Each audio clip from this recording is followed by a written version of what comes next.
Très bien. Dans cette vidéo, nous allons aborder un des concepts les plus fondamentaux de vue. Alors, nous savons que dans énormément de nos applications web en question, nous avons souvent utilisé les inputs. Donc, les champs de formulaire, donc les inputs, select, test area, les checkbox, etc. Donc là, on va maintenant comment est-ce que nous pouvons récupérer les données à partir de ces différents champs, ces différents types de champs de formulaire en Vue.js. Alors, ici, nous venons ici dans notre projet et ce que nous allons commencer à faire, c'est de venir ici dans notre component, on a créé une vue la dernière fois qui était donc un test. Très bien. Donc, on va le réutiliser. Alors, la première chose à faire, on a déjà fait ici comme ceci, ok? On a mis input et ici arrobas input change input. Alors, au lieu donc de faire donc comme ceci, il y a donc un moyen plus simple de pouvoir gérer en fait ce côté, de pouvoir en fait gérer donc la récupération des données. Au lieu de faire ensuite i.target.value, c'est un peu trop complexe. Donc avec Vue, on peut donc avoir déclaré une variable réactive. Alors pourquoi déclarer une variable réactive pour récupérer les données qui sont au niveau de l'input? C'est tout simplement parce que lorsqu'il y aura modification, pour que quand il y aura modification sur le champ en question, le input, on puisse automatiquement avoir la bonne valeur dans la variable en question. OK? Donc, c'est pas que à chaque fois qu'on veut soumettre le formulaire, on va récupérer la donnée. Non. En ayant juste la variable en question, on a automatiquement la valeur qui est dans le champ que saisit. Vous comprenez un peu? Donc, je mettrai par ici, j'ai créé un bon formulaire cette fois-ci. Et je fasse d'abord ce qui est ici. J'efface ce qui est ici. Et donc, je fais donc par forme. OK? Je fais donc forme par ici. Je mets ici input, test. Et ici, je mets donc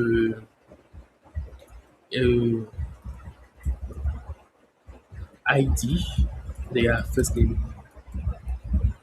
Après, on a ici un placeholder qui est ici donc aussi first name. Alors, on va donc juste dupliquer ce qui est ici. On va créer un second champ. Ici, dans last name. Après, donc, on va créer un champ qui est un number ici, qui sera par ici l'âge.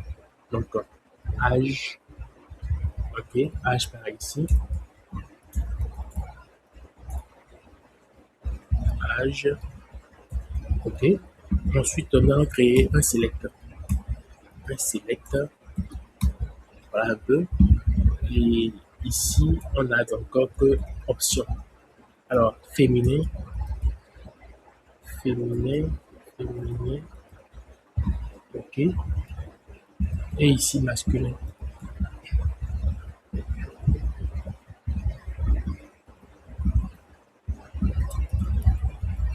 Ok. Après, donc, on va poser une question. On va donc poser une question. Tu vas dire, on va poser une question qui sera ici un checkbox. Donc, ici, tu dis que un radio. Ok. Un radio, donc, une question, donc, on peut choisir oui ou non. Ok. Donc, ID, par ici, je mettrai par exemple, ID n'est pas vraiment important, on peut le laisser. Je mettrai par ici, valu. Valu, donc, aussi même pas besoin de ça. Je mets juste radio par ici. Et à côté, je mets d'abord une div. Voilà. Ici, donc, je mets ici une div. Je mets la classe, pour parler de la classe aussi, pour mettre un style display. Flex par ici pour que on ait ici input et à côté on ait quoi span qui dit par ici oui. Et ensuite on a encore un second input ici qui est ici donc quoi non pas ici. Voilà. Donc par ici donc on a donc les names. Name est égal à quoi? Est égal à suivi formation par exemple. Suivi formation VJS par exemple. Ici on a par exemple aussi le name. Suivre ma JS, mais je vais juste ID par ici. Voilà, simplement. ID, c'est tout. Alors voilà un peu donc le formulaire que nous avons par ici. Et je vais donc démarrer mon serveur npm rundev. C'est pas par ici. Je vais sur le projet en question. Je vais sur le projet qui est MyVue. PM Run Dev, démarre le serveur. Alors, je dois effacer ce que je mettais par ici. Et voilà, j'efface tout ce qui est ici. J'efface aussi le ref qui est ici.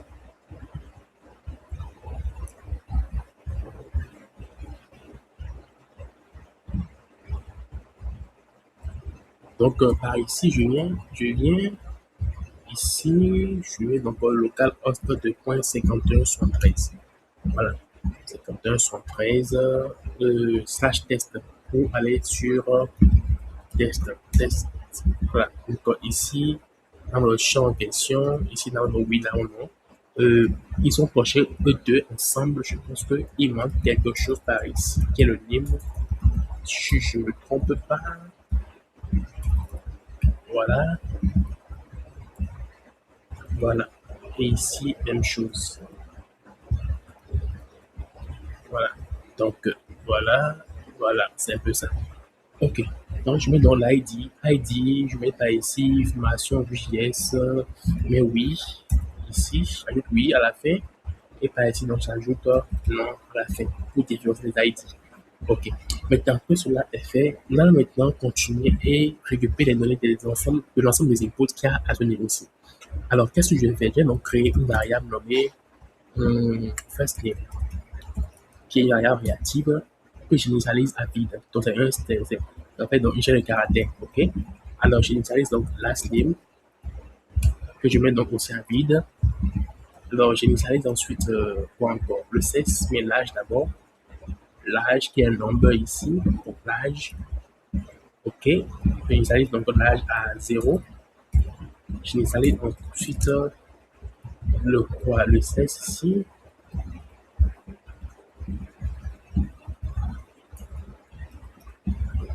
Alors, le sexe ici, je l'initialise à quoi?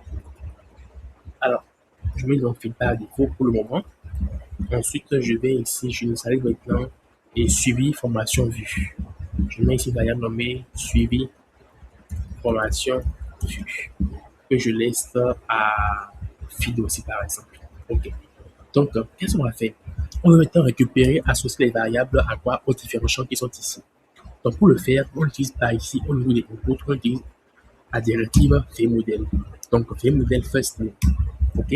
Automatiquement, l'ensemble des modifications qui auront lieu sur des informations saisies donc au niveau de cet input seront en même temps associées ou seront automatiquement accessibles via la variable réactive first name. Alors ici, on a ici donc aussi VModel last name. Alors ici, nous avons l'âge qui est donc ici VModel âge. Ici, nous avons ici donc un select ici aussi donc VModel quoi? Donc le sexe. Par ici, ensuite, nous avons à ce niveau-ci, il s'agit en fait donc d'une seule variable qui va contenir les deux valeurs que nous avons. Ok? Une seule variable qui contient les deux valeurs oui et non en question que nous avons. Alors ici, je mets donc un VModel par ici. Je mets donc ceci et je mets le même VModel à ce niveau-ci. Je mets donc aussi suivre formation vue. Ok? Qu'est-ce qu'on va faire? On va donc juste essayer d'afficher les informations. Alors, on va afficher l'information ici. On va donc afficher l'information, on fait une interpolation, on va afficher donc first name, on va afficher donc le reste des informations, last name, et dupliquer un peu plus, voilà. Je mets ici donc l'âge, je mets ici le sexe ici, et je mets ici donc le suivi formation vue à ce niveau-ci. Et vous verrez donc que automatiquement que je remplis, les informations sont en bas. Automatiquement, voilà. Ils sont tout à côté. Donc, je vais donc faire pour que ces informations donc, puissent s'afficher en bas. Donc, style display donc bloc.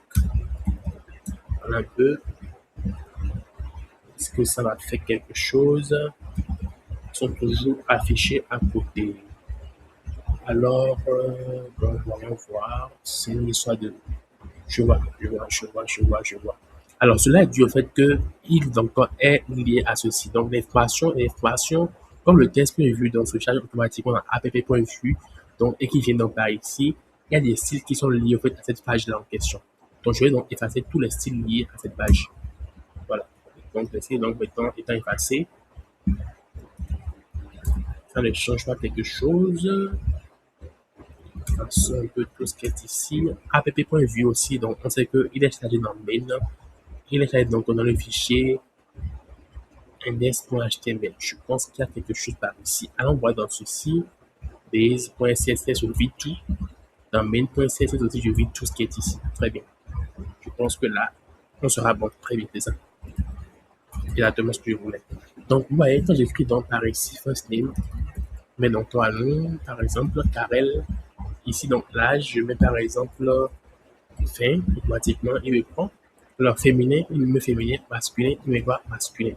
Donc, voilà un peu comment est-ce que nous avons donc pu gérer la récupération des données. Maintenant, il y a ici le champ où il y a sur l'information qui, comme est oui, il met oui. Voilà. Ici, mais on, ici, mais on. Alors, ici, le problème, c'est que on va donc associer ici des values à ces deux champs-là. Ces champs de input, ces champs de radio, là, c'est value. Ici, donc, qui est valeur qui veut dire oui. Et donc, ici, valeur qui veut dire quoi? Qui veut dire non. C'est vrai? Donc, ici, maintenant, en cliquant dessus, on aura ici donc oui, ici on aura non. Oui, non, oui, non. Voilà un peu. Donc, voilà un peu comment on gère encore la récupération de données au niveau d'un formulaire. Alors, je suppose donc que en revenant à la page, je veux que donc, par défaut ici soit fait masculin. OK?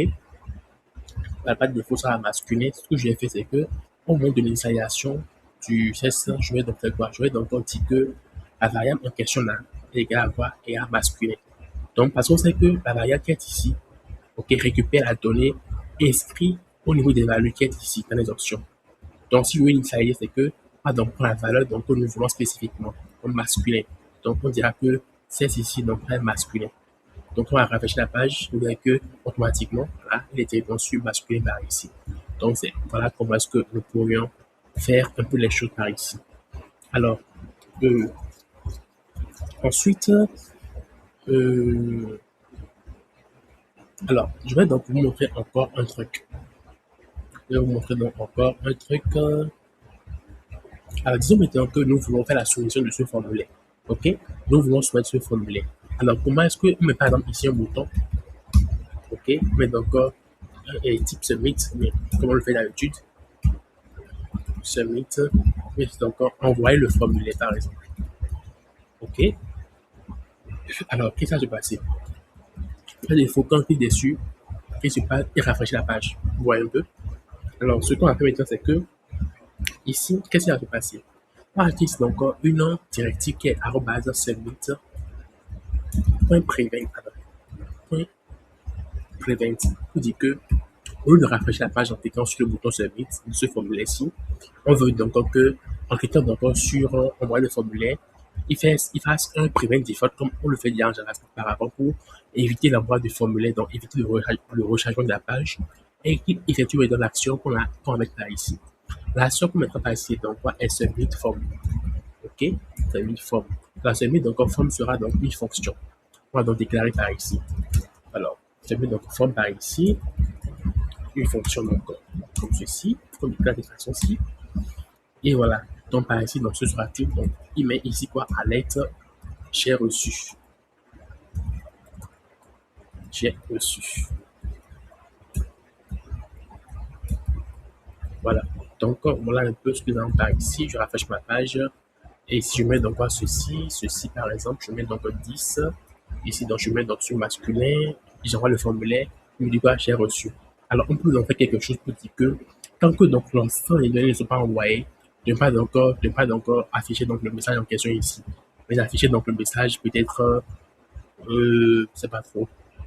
Peut-être afficher le message en mode les champs ne sont pas remplis. OK? Donc, qu'est-ce qu'il fait dans ce cas-ci? Alors, on peut donc simplement faire donc comme ceci. On peut donc ajouter donc des records à chaque niveau pour dire que ces champs donc sont obligatoires. Donc, au cours de la soumission, s'il va donc que il y a des champs qui ne sont pas renseignés, il donc automatiquement va nous l'avertir. OK? Donc, ici, donc, require et tout ça. Alors, ici, on mettra donc une valeur par défaut pour la variable qui est ici, qui est sur formation qui ne soit pas défaut à oui ou bien non. Donc, par défaut, donc, je mettrai donc non par ici. C'est bon? Voilà. Donc, ici, je rafraîchis ma page. Voilà. Je mets donc un prénom, je mets donc un nom et tout. Voilà, je fais donc envoyer. Il me dit j'ai reçu. Il s'est d'effacer maintenant ce qui est ici, mais donc envoyer. Voit un peu, il me dit automatiquement que veuillez remplir encore ce champ. Voici, il y a un moyen pour pouvoir sécuriser l'envoi d'encore des champs au niveau d'un formulaire, être sûr que les champs donc requis donc soient envoyés. Voilà. Maintenant, alors bien sûr, vous pouvez donc faire des contrôles. Hein, pour dire par exemple que si First n'est plus donc faire la vérification dans le formulaire même dans la fonction de validation même, on peut donc faire des vérifications. Donc, par exemple, je dis que First n'est pas évalue. Je dis que si donc il ne trouve pas First n'est pas évalue, ok?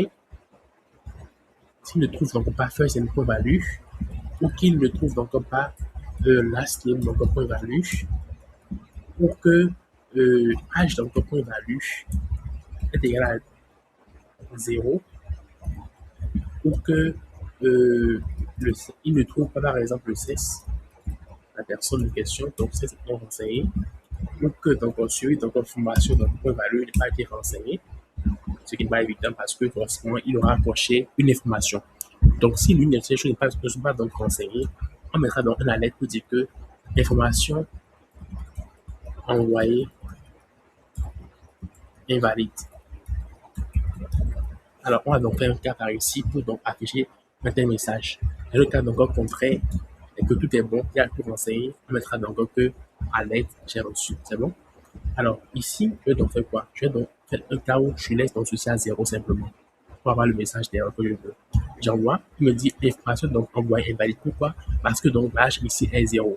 Très bien, l'âge ici est 0. Si vous mettez par exemple à 1, il me dira quoi? J'ai reçu. Donc, c'est un peu donc comme ça nous pourrons faire pour faire donc les récupérations des données au niveau des formulaires ou donc également faire des validations. Bien sûr, les validations, on aura utilisé des outils comme YUP, ok, pour par exemple YUP pour pouvoir faire des validations concrètes de nos formulaires facilement en Vue.js. Alors, nous nous retrouvons pour la prochaine vidéo et pour continuer. Merci.